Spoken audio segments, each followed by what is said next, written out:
Xin chào, hôm nay Tit Garden sẽ mang đến cho các bạn một loại trái cây lạ nhất trên thế giới. Đó là quả hala.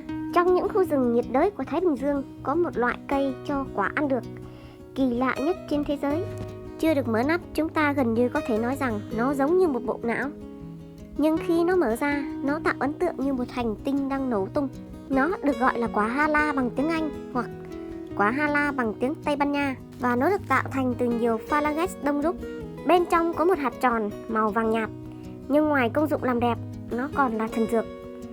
Sau đây là công dụng của quả hala. Quả hala dài khoảng 30cm và đường kính 20cm. Có thể ăn được là phalanges. Có vị ngọt dễ chịu. Nó có thể được tiêu thụ sống hoặc dù nó được sử dụng để tạo hương vị cho các món ăn và như một loại thuốc. Nó tốt hơn ở xuất xứ của nó được sử dụng để làm giảm đau đầu, táo bón và để có một hệ thống phòng thủ mạnh mẽ. Nó rất giàu vitamin C, ngay cả chất xơ cứng, đến mức nó có thể được sử dụng làm chỉ nha khoa.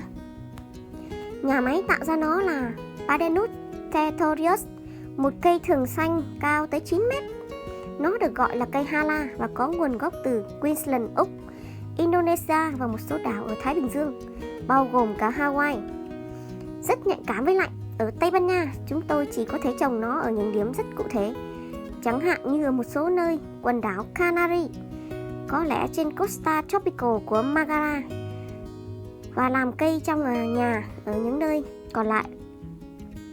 Trên thực tế, vì lý do này, trong các vườn ươm dễ dàng tìm thấy các loài paranut khác, chẳng hạn như cây dứa dại.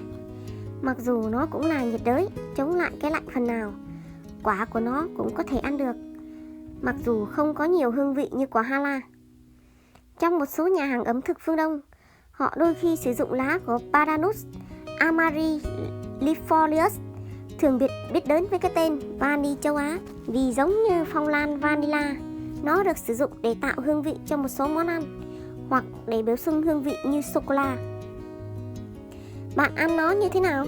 Để thưởng thức nó, bạn phải bó một cặp phalanges với sự hỗ trợ của dao kéo và một số lực.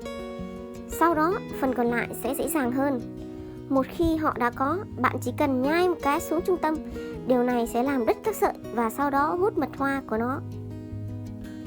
Vâng, điều quan trọng là bạn không được dùng bất cứ thứ gì mà bạn sẽ không ăn cùng ngày hôm đó, vì nó sẽ lên men nhanh chóng, và khi làm như vậy, nó phát ra một mùi rất là khó chịu.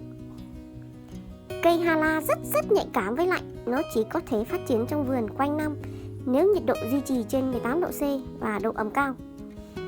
Ngoài ra, nó được đặt ở nơi có bóng râm, tức là nơi có nhiều ánh sáng, nhưng mặt trời không chiếu trực tiếp, ít nhất là không để lâu.